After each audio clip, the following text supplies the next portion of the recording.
you know, but it's yeah, it'll happen.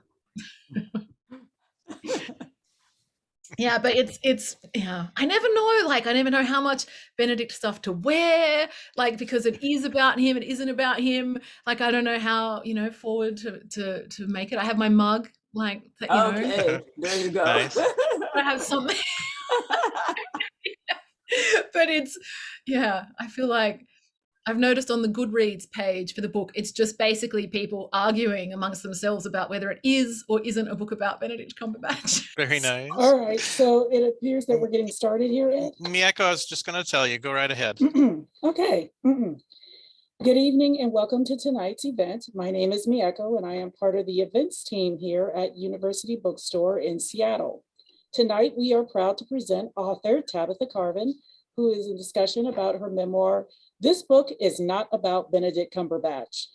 In conversation with Tabitha is University of Washington professor and director of the UW Human-Centered Data Science Lab, Dr. Cecilia Aragon.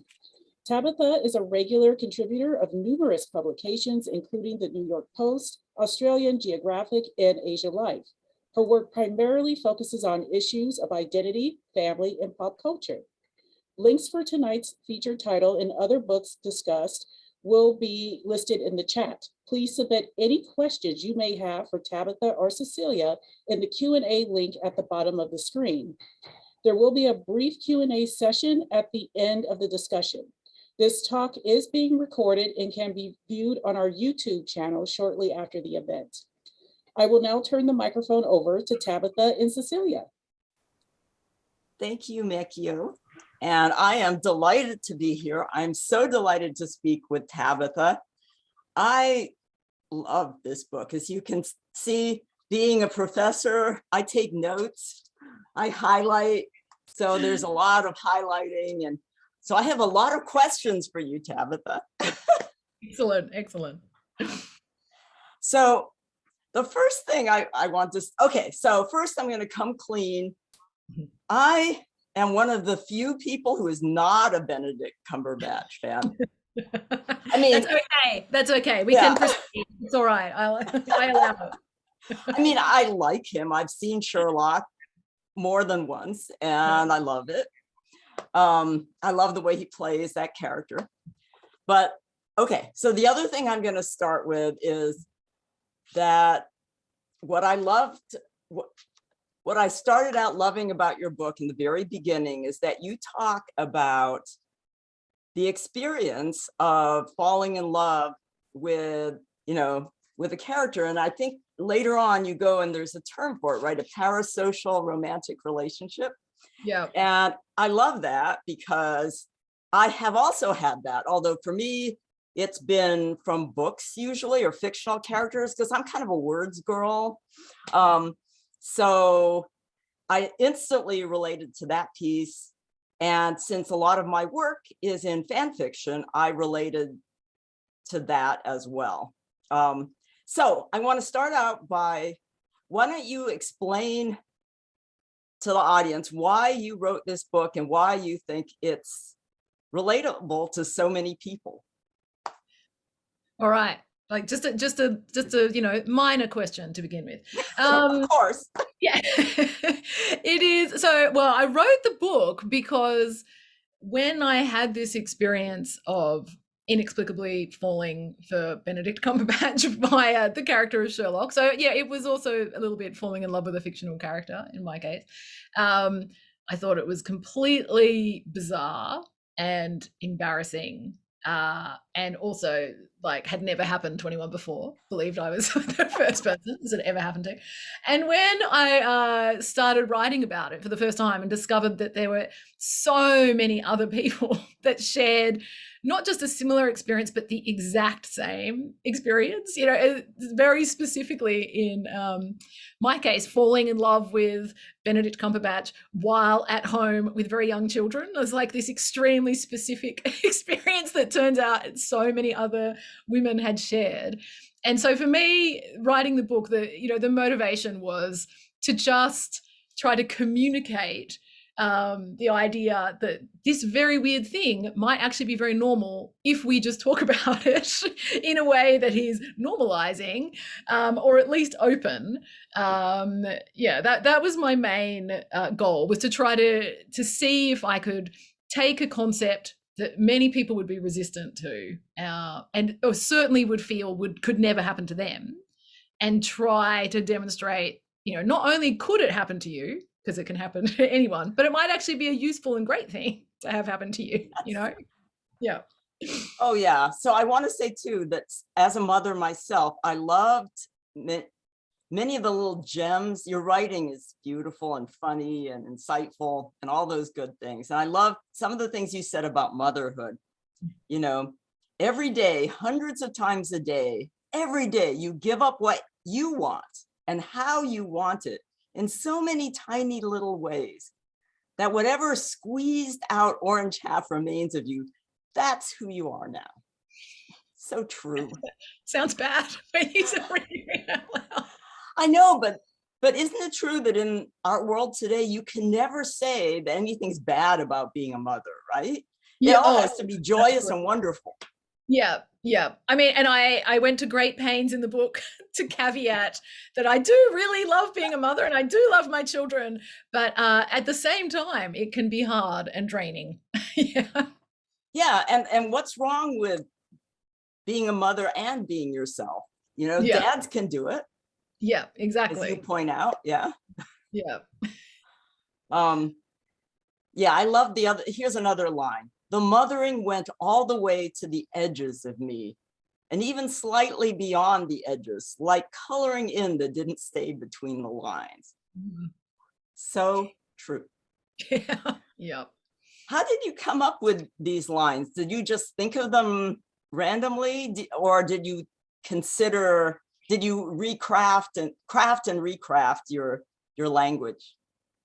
Well, I think those lines were particularly inspired by a conversation I had with an academic here in Canberra who researches, she works in population health, but researches time management and identity. And I mean, she, and I mentioned her in the book as well, but her whole idea of just asking, the amazing anecdote that she tells that I will recount, which is that she was doing a study where she needed to talk to parents about their parenting experiences, put an ad on Facebook calling for parents to contribute to her study, and found that men were not replying, like only women, only mothers were replying to her call for this parenting study. So she changed the wording of the ad to be, she was specifically asking for fathers, to contribute to the study. And then she gets plenty of men contributing because they actually, needed to be called fathers. They didn't see themselves as parents. They didn't see themselves as having to contribute any, information to this parenting study, which is sad. Like, it's just sad for the fathers as well, right? Like, yes. It's sad for everybody. But yeah, talking to her, I realized the extent to which, it is all consuming, that motheringness. And then so many of just the imagery that I use in the book comes from parenting, right? Like, that is all like I was doing as I was writing the book. And so things about, squeezed out orange halves and coloring in that goes beyond the lines, that's just your day-to-day life. It wasn't some inspired metaphor. It was just like what was right in front of me the whole time I was writing the book. And I mean, even so much of the the style of the book actually comes from the books I was reading to my kids at the time. Like, kids' picture books especially are so good at doing that, asking the reader, and you, the Cat in the Hat. That's the perfect example. At the the last page of the Cat in the Hat is like, and you, would you tell your mother if the Cat in the Hat came? And that I really started to appear in my own book. Like, and you, reader, do you feel this way? And I'm grateful for that. I'm great grateful insight. For mothering. You have mothering is powerful. Yes. Yeah. In unexpected ways. Exactly. Yeah. You just have to try and get the energy to draw from it, I think, rather than let it Yeah. draw the energy out of you. Yes, it can be exhausting, as I think every mother knows. Yeah. Yeah. So how old were your kids when you wrote the book? So the kids, when the whole Benedict Cumberbatch thing happened, they were like 1 and 3. Yeah, so very small. And then, but by the time I was writing the book, they were like 6 and 8. So and now, yeah, now they're 10 and 8. So these things take an extraordinarily long amount of time. And actually, it's I really found it hard to, when I was writing the book, to remember what it was like to be in those early months, with a baby when it is completely consuming. Because I had actually just moved on, thankfully, so far from that point. And I was grateful that I had written a lot of it down at the time, because, yeah, it's impossible to believe it will change at the time. Yeah. Young kids, but then then the next minute you're playing card games with them, and it's great, and watching the same movies together, and it's and then easy. they're driving, and then yeah, exactly. And then they don't need you at all. Yeah, and then then they're teaching you about new fandoms. Oh yeah, exactly. Yeah. So yeah, so did you take notes throughout this time? Is that how you did it, or did you do it from memory?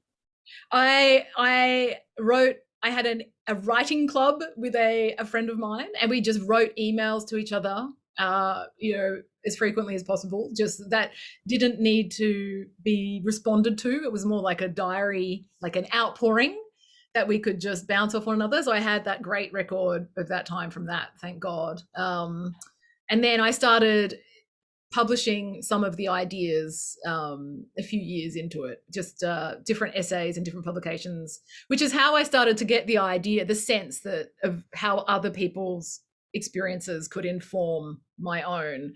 And the idea of the book came together as a combination of mine and other people's experiences. Yeah. Yeah, so was your friend also a Benedict Cumberbatch fan? Oh, no? Not at all. Like, so absolutely, yeah, not at all.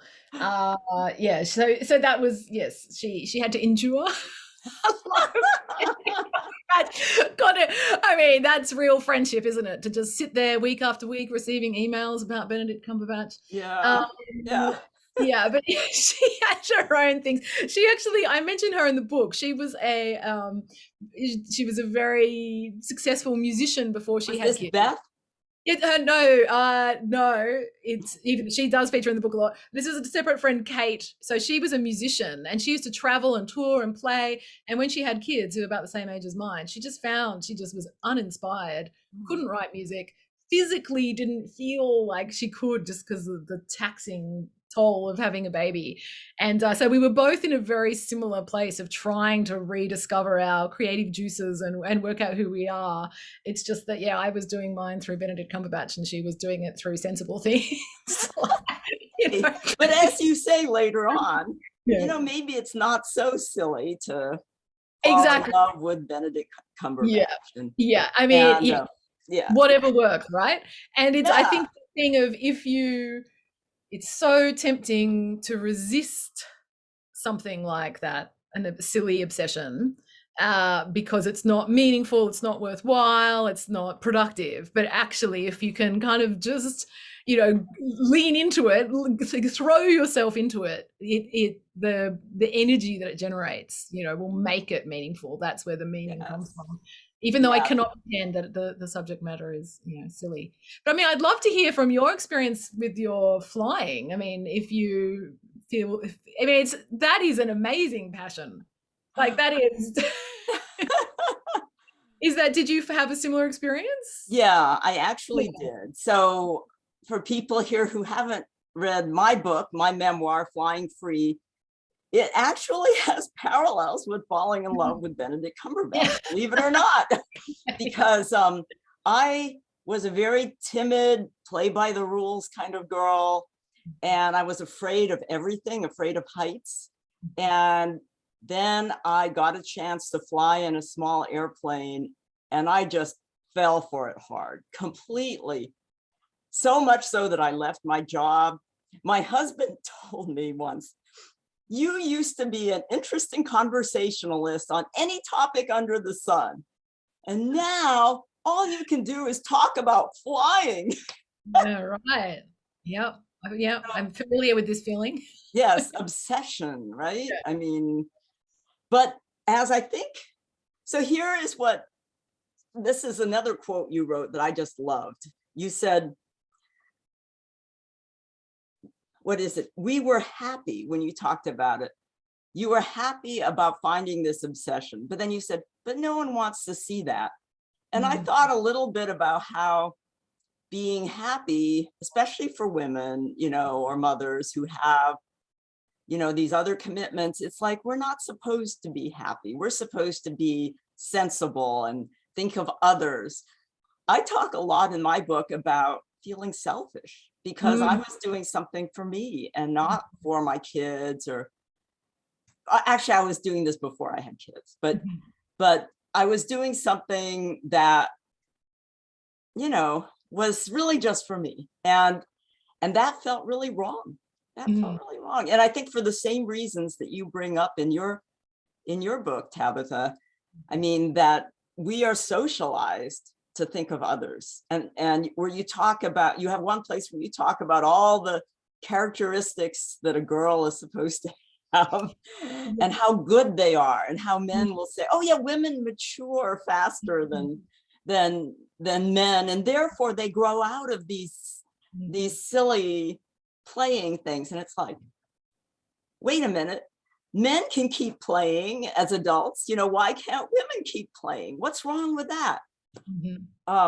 So my flying, for me, I mean, maybe this is a little bit of a spoiler for your book, sorry, but for me, flying was also a doorway. It was a doorway into a larger life. And that was so important for me because I had had such a very small childhood. And I think you expressed it so beautifully when you talk about your blossoming, you know, into going from loving Benedict Cumberbatch and sort of doing it in secret to being, you know, to acknowledging it and saying, this is something that enables me to be my full and complete self. Yeah. Well, and it's, yeah, that is, so the question of feeling guilty about doing something for yourself, I mean, it's a problem to do with time, I think, more than anything, which is you only have so much time, and especially when you become a mother. But it's not only when you become a mother, it's as you have your professional responsibilities, your caring responsibilities to your parents, your neighbors, your community, all of these things.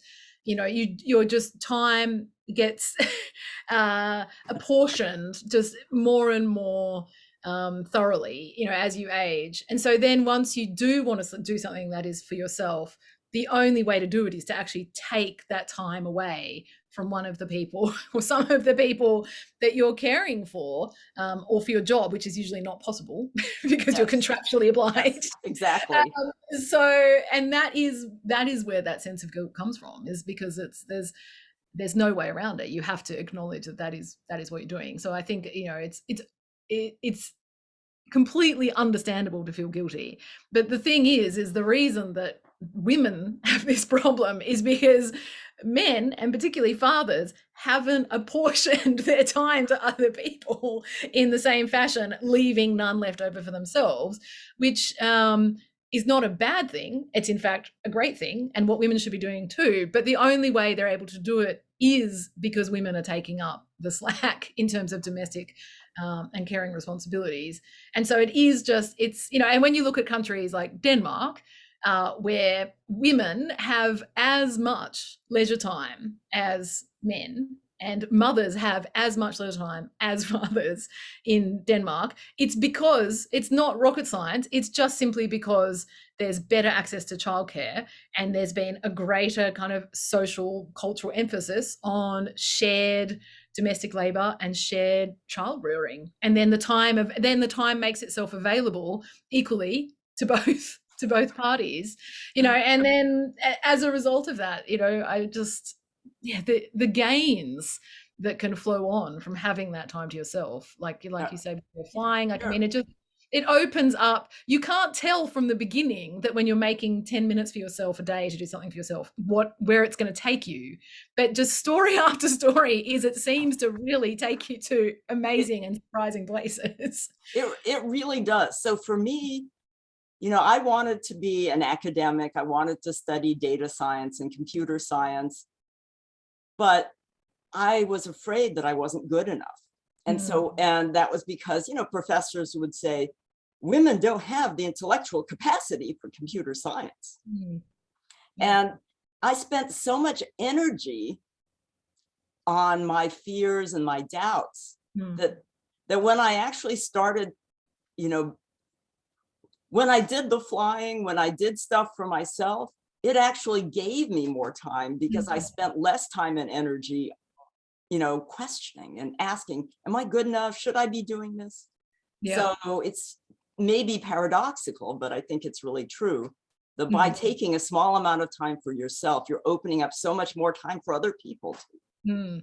Yeah, and it's that Ada Calhoun, who wrote an amazing book about women in middle age, her advice is just do more. And it sounds like you're so busy and you've got so much on that doing something like joining a club, doing something for yourself feels like putting a blanket on when you're already hot. Like, how could it possibly help? But she describes the process of it somehow, the part that you're doing for yourself, that blanket, becomes, it grows and grows and grows because you're getting return on investment from it in a way that you're not necessarily from doing the washing. Although if your passion is the washing, that's great. I don't want to take that away from you. That's right. I think of Tilly Olsen's "I Stand Here Ironing," and that what made her famous. Yes, exactly. So, you never know. But yeah, so I mean, I agree. And so we are also both writers. And so I always wanted to be a writer as a child. So this will be sort of a two-part question. Okay. But first, I'm going to start by saying that when I did start writing my books, I found that I couldn't quit my job because I needed the income. I'm the only breadwinner in our family. So I would steal time. I didn't find time. I actually got up really early in the morning and I just wrote. And I love the concept of stealing time. It's not original to me, but it's so true. And I think women need to do that. They need to steal time for themselves and feel kind of proud in a subversive way. That's what they're doing. Yeah, absolutely. Yeah, I mean, I think that is radical. I mean, that the author, what's her name, who wrote the book Overwhelmed, that I quote millions of times. Bridget Schultz. Bridget Schultz. Yeah, yes. An amazing study of time use. It says that it is radical. It is radical and subversive for women to do that, to steal time, because there is no culture of it happening like ever previous in the course of history. So yeah, I completely agree. So my second part, which gets on to one of my favorite topics, which is fan fiction, yes. which is actually something that I have studied as a data scientist, particularly human-centered data scientist, because it's actually one of the largest corpora of natural language text that has been written in the last few decades. And so I actually wrote a book on this topic, and it's part of my research as a professor. I love what you said, Tabitha, in your book about how you wanted a validation from somebody like a professor. That made me laugh. And here you are. Yes, here I am. So, by the way, I just want to say, part of what I loved about your book is just how much it made me laugh. It was just so joyous. And I'm like, yes, this is what I need in this post-pandemic world. Yeah, I need joy and fun and all these things that we've kind of, we've had to take everything so seriously over these past couple of years. And your book was just, like a drink of water. Yeah. after this long and thirsty time. Yeah. So first of all, you gave this wonderful quote about the woman who discovered an entire hidden apartment behind her bathroom mirror. And that is like what discovering fan fiction feels like. It's a completely new thing you never knew about, which was there which was there the whole time. And that all of a sudden, you have so much more space to move around in than you ever realized. So true. At least it was for me about when I discovered, so my daughter introduced me to fan fiction. Yeah.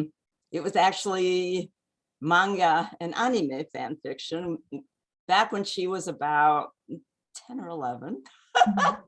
Yeah. And this is how it felt to me. So I write in my book about how I had written fan fiction. I think you had written fan fiction as a child without knowing it was fan fiction. You know, for me, I wrote stories about the Lord of the Rings because I was distressed that there weren't enough girls or female characters in the party of adventurers. Yeah. So I regendered a bunch of them and rewrote the whole story. And, you know, I never thought that was like real writing, but it was something that made me happy. You know, and you did something similar, right, Tabitha? Yeah, well, first of all, I have to say my the kids are having The Hobbit read to them as their bedtime story, and there is the distress continues in my 7-year-old daughter, 8-year-old daughter, that there are no women in this book. So yeah, she needs to get onto it, or maybe you need to publish your Publish region. my fan fiction. Yeah, Yeah, exactly. luckily, it is gone. Okay, right. I'm sure. Well, it's clearly a market for it. Nothing's changed. Yeah.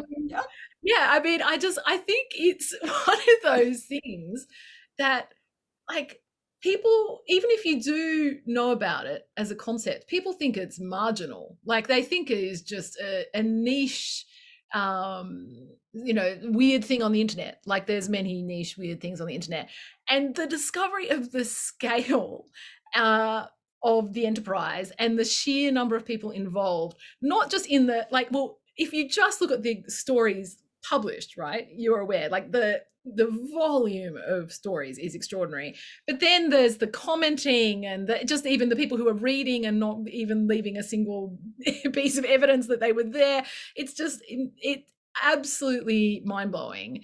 And the idea that it exists, this enormous like piece of just human experience, is treated as a joke, for starters, as a joke, or like disgusting or dumb, is I can't get over it. Basically, it's like and it's the part of the book that I think it's hardest for people to gel with if they haven't read fan fiction. They're kind of like, this seems weird. And I'm like, yes, I also once thought this seemed weird. But if it can at least just put in their mind the idea that it is, even if it still feels weird or marginal to them, like there are millions and millions of people who don't feel that way. Yes. Well, this is part of what I've tried to do with my research, because I feel that anything teenage girls do in our society is kind of denigrated. It's treated as silly, it's not serious. Yeah. And yet what I found in this, you know, so it's mostly as you also comment in your book, mostly it's teenage girls writing fan fiction. Doesn't mean, I mean, there's a lot of older. True. I think on Archive of Our Own, it's different on Archive of Our Own. So that's definitely my haunt. Archive of My Own. I think the average age is 25 or something higher, and then the average age of the explicit erotic fan fiction is much higher. It's like in their 40s. Yeah, but no, definitely Wattpad and fanfiction.net. The median age is 15 and a half. And then people graduate from fanfiction.net and go to Archive of Our Own, which is a much really better setup, organized by women and fans themselves. So it's so much better in many ways. But anyway. Well, I mean, of course, a lot of teenage girls are also just writing it at home and not publishing it. I think that's it. There's also that. Well, we have a 100% sample here. Yeah, exactly. Yeah, exactly. Yeah, right. But yeah, so one of the things I discovered in my research that is the act of writing fan fiction and receiving comments from your peers can actually make you a better writer. Mm. And so it's actually a learning experience. So it's not just, and it's something that you do out of love, but you end up learning from it. And that's what my research is about. And I think that's kind of a theme in your book as well, about a different kind of learning that comes from doing what you love. Yeah. Am I right?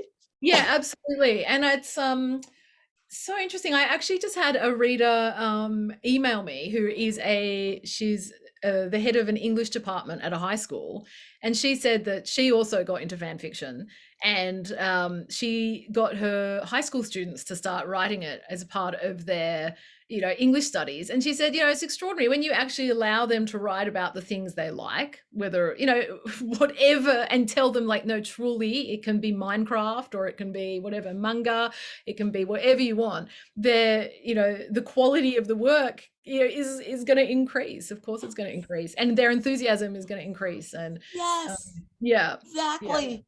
yeah, Exactly. All these things about, young kids can't write. Well, maybe it's because they're not writing about what they love. yeah, exactly. Yeah. I mean, and the quality, I mean, I can only speak to Archive of Our Own, but I mean, the quality of the writing, it blows my mind. Like, Some of it is yeah. amazing. Some Yes. of it, I mean, obviously some of it is not amazing, but I mean, some of it is, like, I actually kind of have to, when I switch from reading fan fiction to reading a published novel, I'm like, whoo, like, that fan fiction was better, much better in many cases, and the idea that it's not, like, that it's disparaged is very frustrating, because it's definitely, Yeah. because it's not based on the evidence. It's It's not. just based on instinct, which is, it's girls, it's women, and it's derivative and blah blah blah, all the usual stuff that people say about fan fiction. Yeah. Yeah, I know, it's just sad. But there is also something else I want to say about that I found I related to in your book. All right. Mm. So I told you I always wanted to be a writer from when I was 4 years old. Mm. But I was discouraged because I grew up, I'm the daughter of immigrants, and I grew up in a small town in the Midwest, and I had a teacher who accused me of plagiarism. No. And so because she thought a Hispanic girl could not possibly know advanced vocabulary in English. So I grew up believing that I had this block to writing. And so I kind of gave up writing for many years. And I found flying, so I was doing something I loved. But when I rediscovered fan fiction, I found that suddenly all these words were pouring out of me. I've actually written over 2 million words of fan fiction. And published it on fanfiction.net and Archive of Our Own. And it's like it opened the gates. I was all those blockages of why I couldn't write were somehow gone. Yeah. And I think it has that same value for teenage girls who are told what they're doing is not valuable. Suddenly there's a place where they can have this outpouring of creativity, and people love them for it and ask them to keep writing. Yeah. Yeah. I mean, the immediate feedback and the quantity of the feedback and the overall, as you found from your research, like almost overwhelmingly positive feedback that you get on your writing, compared to writing a book or something for a literary magazine and like literally never knowing if a single soul read it, or if they maybe 3 months later you might get a message. I mean, it's absolutely the way to go to improve your confidence and just develop your skills. And like the just to have just so many people giving you feedback on where to take the story, or whatever, it's extraordinary. People should be desperate to get in on the action. So what fandoms are you writing your fan fiction in? Would you say? So I write, well, I've written in the large ones, of course, Harry Potter and Twilight, and and that's embarrassing, right? to say No, you I read don't Twilight. yeah, I mean, people say it's Um, embarrassing, but it yeah. shouldn't be. But, And then of course a lot of manga and anime, which probably you wouldn't have heard of the Yeah. titles if I told you. Yeah. But Yeah. that was actually my first love. It was when my daughter introduced me to manga and anime, and I fell really hard for a particular fictional character. And that was amazing. Yeah. Yeah. Yeah. And I love it that you've learned it through your daughter, because I feel like that is the key, is like they haven't got the cringe factor or the embarrassment that we've learned over time. And if you can kind of tap back into that childish open-mindedness, it's a great thing. I think so. I think being childlike is a wonderful creative thing.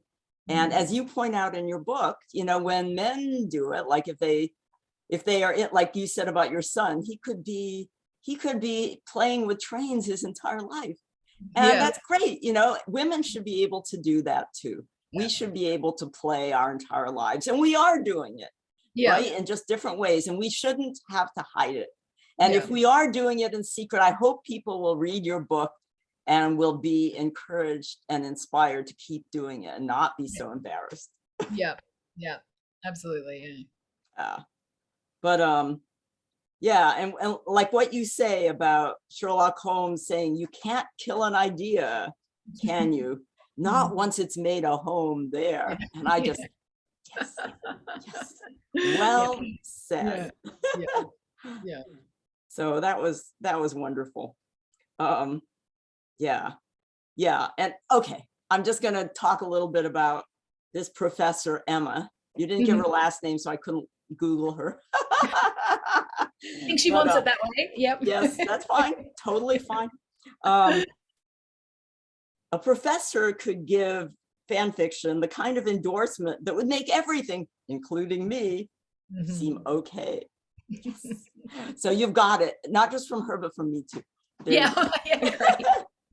So I want her imprimatur, so I can mount a stirring defense as to why being a fan fiction reading Cumberbatch fan is a legit thing. Yeah. So I love that. I mean, this is part of what really stirred me about your book, is how you went into your personal, you were so honest. You were honest and you were funny, and you analyzed it, but not in the way we academics analyze things. We kind of analyze things to death sometimes, and we forget to be funny and human and spontaneous. Just like Emma says that, professors are supposed to seem, neutral and detached, when really, why did we go into our fields? It's passion, right? I love data science, not just about fan fiction, but data science in general. It's so much fun. It's so wonderful. And I say that, what's wrong with that? And my students actually like that I'm enthused about my work. And I think Emma says that's what her students love too. And that's the way it should be, it's okay to love something and to be an expert in it and to share that with others. As a matter of fact, I mean, that's what we should all be doing, right? Yeah. And I think her point is that the idea is that if you love something too much, you'll be blind to its defects, and then you won't be able to study it properly. And it's like, well, I mean, you can be an expert in an area and, objectively understand its every facet, but you can also, just as a human being, love it with all your heart. And the idea that if you become an expert or an academic in an area, you have to shut down that side of yourself is, it's really sad. And like she said, I mean, it's why would you go? People go into a field because they're passionate about it, and then over time you're kind of educated, taught to shut down the passion, and it's that's not fulfilling. It's there's definitely the idea that you can love something too much, and you can love something in the wrong way, that is very stifling, I think, to people's being able to pursue what they love in a professional sense. I mean, I think although it is possible to be obsessed or, you know, negative or stalk something, right? Like obviously if Yeah, you of were course. stalking Yeah. Benedict Cumberbatch, that would be too much, Yeah. right? Yeah. But having pictures of him all up in your wall, fine, you know? Yeah, exactly. Yeah, exactly. And well, and as I point out, like, I mean, we do not bat an eyelid when we see a colleague's desk covered in sports paraphernalia. Yes, It's just like completely normal. But the second you've yes. got one photo of one heartthrob, that's it. You're out. You know, you're weird and you're setting this I apart. love Yeah. that so much. I mean, so much. I'm definitely going to use that because you know, what you said, the commonality between football and Benedict Cumberbatch. Yes, because Yeah. it's really true. I mean, you know, I remember being brought up on the idea of, Beatlemania, those screaming, silly teeny boppers who are all girls, right? Yeah. But yeah, guys scream at football matches all the Yeah. time. Yeah. And it's Yeah. okay. So why not? Let's Exactly. all scream at Yeah. something we love. I know, and there's like there's endless articles. Why do girls scream at concerts? And it's like, why? Why do we have to understand this? Yeah, why do we? Why? I know, right? I mean, it's just why do guys scream at football? Yeah, I mean, it's the same. It's the same endless articles about why do women like fan fiction? Why do women like? It's like, oh God, why does anyone like anything? Like, why do we like going to the movies? Why? But the idea that when it's predominantly women who are into the thing, then we have to analyze it. These strange, mysterious creatures that no one could possibly understand. We have to get, we have to work out what faulty thinking is behind their behavior, and it's just because it's not the default behavior is the only reason. And that's too bad. And I hope that your book and maybe my work too will help change that, and so that we can all enjoy what we do and not feel ashamed, but feel delighted. I mean, and I will say, by the way, I am a professor and I feel perfectly comfortable talking about what I love. Yeah. It is possible. Yeah. So, it's okay. All right. Yeah. So, so yeah, right. No, the way you phrased it was so well, it should be that everyone likes different things. We all, men and women, have the same capacity for fun. And I should say all genders have the capacity for fun. It's just that it only looks normal when some of us do it. Mm-hmm. Exactly. Okay. And so for the rest of us, it's so normal not to that I think we've forgotten what we're even capable of. Mm-hmm. And I hope people will read your book and laugh through it just as I did, and will think, you know what, maybe it's okay to love this fictional character, or to love Benedict Cumberbatch, or anybody really, right? Yeah. I mean, there are so many fandoms and people, that's the other thing that I love about fan fiction is the fandom world is so diverse. Yeah. And there's so many people find characters or worlds they love, and they either remake the worlds to look more like them, or they, change, or they're transgressive, or they change thinking. And that's really what we need as a human race. We need to explore and change and and grow, right? Transformative works. Like, I love that expression, like that fan fiction is a transformative work, because it transforms the work and the people creating it and the people reading it. It's multi-transformative. Yes, we're transforming it. And the fact is that as your professor says, in the Middle Ages, they were doing this too. As a matter of fact, that was their default. Yeah, exactly. They wanted to hear about characters they already knew. I remember saying this, oh yeah, Paradise Lost, that's fan fiction from the Bible. Because people loved reading about the Bible, and they wanted to hear more about their favorite characters, the Greek gods, right? It's ancient, and it's a human thing to do. It's, anyway, so important. How are we doing on time? We're at 45 minutes in. I don't know when do we need to shift to, I think it was about now, they said. Okay, so then I just have two more quotes in your book I wanted to say before we jump into the questions.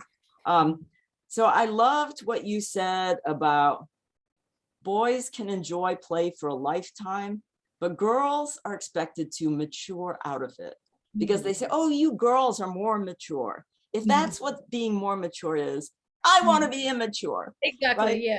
Yeah. Yeah. It's one of those like backhanded compliments. Yes. What they call benevolent sexism, right? Oh yeah, right. Okay. That's great. I like that expression. All right. So here you talked about what you did with your obsession or your love of Benedict Cumberbatch was that it was a doorway that could open up this whole new universe for you.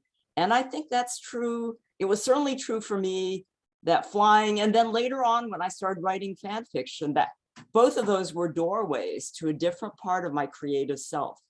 And I think that it's so wonderful to, as you say, I needed to be able to peel back the corner of the motherness, that just enough to remind myself what was underneath, what I wanted. So true. And you said Benedict Cumberbatch can't change your life, but finding the thing you love, well, maybe that can. And I know that's certainly been true for me. It's been true for people I've interviewed. And I hope your book helps people find their way to opening those doors. So thank you so much for writing this amazing and fun book. Thanks, Cecilia. So there was someone, Rachel, who asked a question in the Q&A, and both of you can respond to this, but it's directed at Tabitha. I learned about your book 24 hours ago when I saw my friend Sarah's tweet about getting Benedict Cumberbatch to sign it, and I'm now halfway through it, loving every word.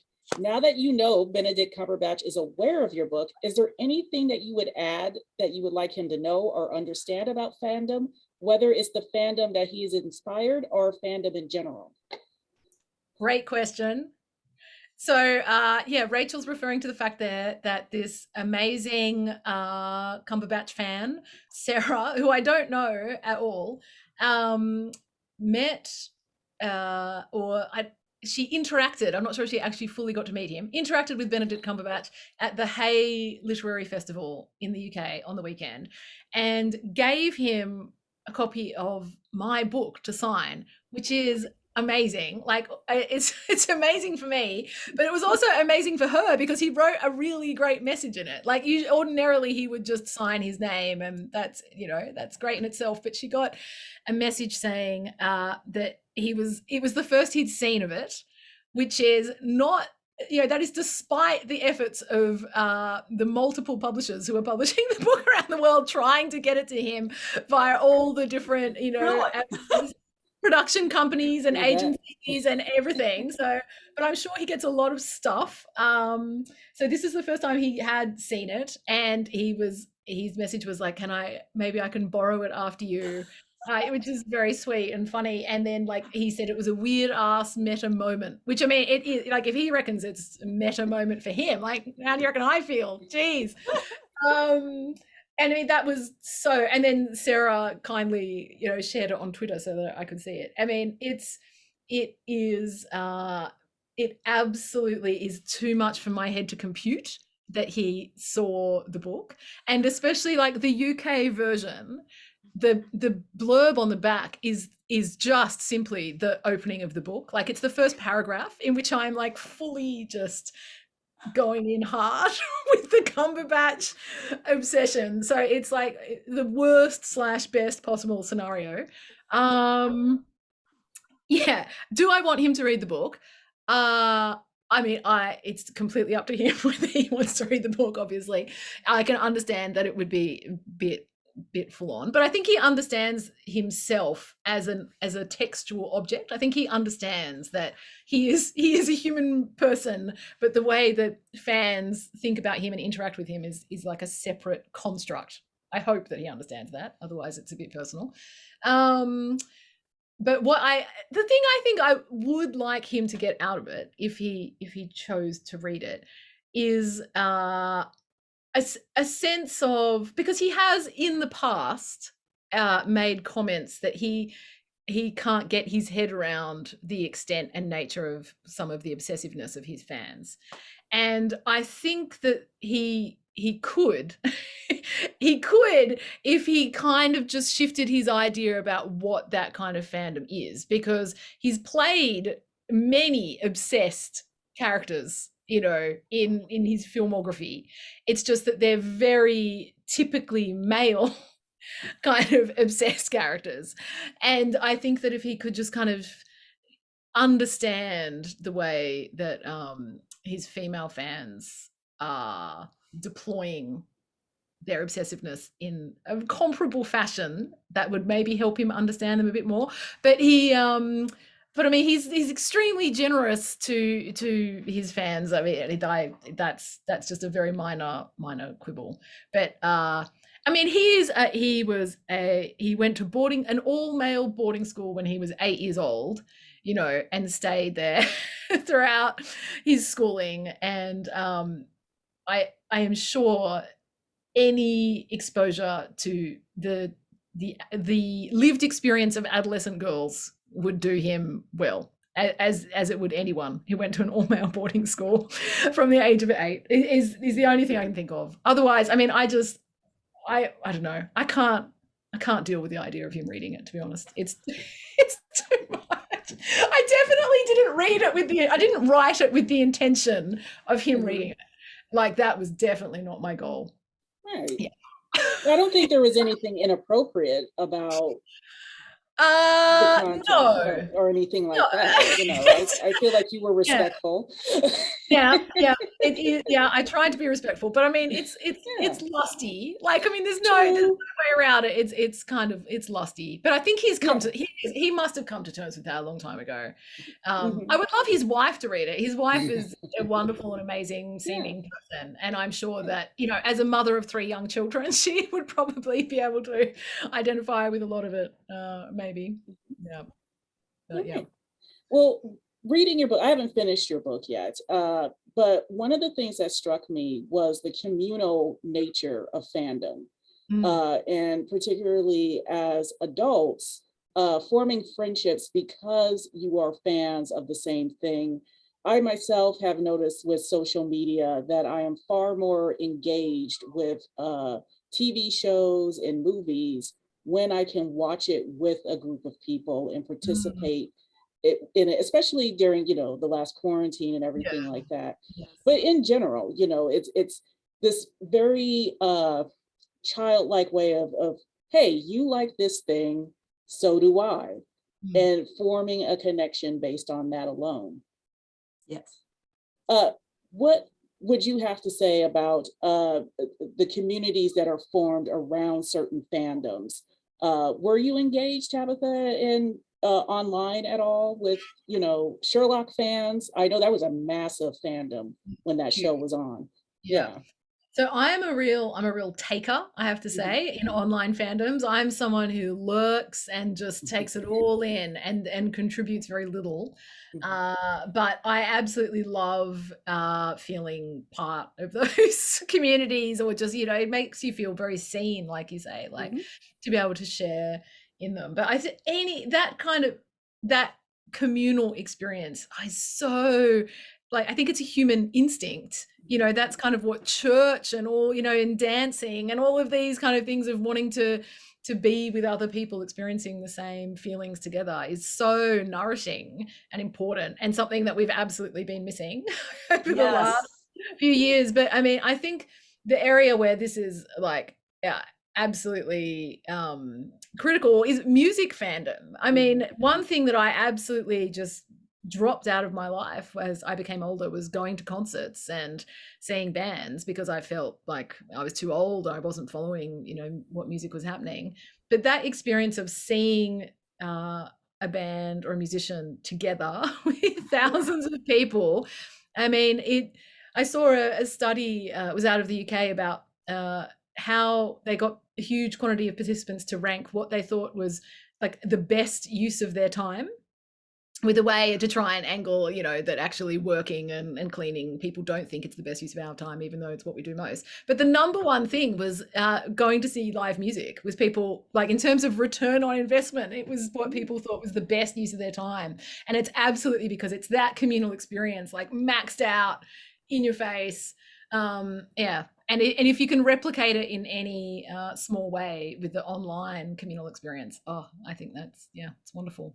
Although obviously it's not always wonderful. I have to do a caveat. There's obviously toxic elements in all Yes. communities, online and otherwise. But yeah, if you can find a way to make it safe and welcoming for yourself, then yeah, it's wonderful. Yeah, no, I think there's been a lot of research on the idea of community, especially what they call affinity groups, or communities of practice where people get together around a common interest or a common expertise.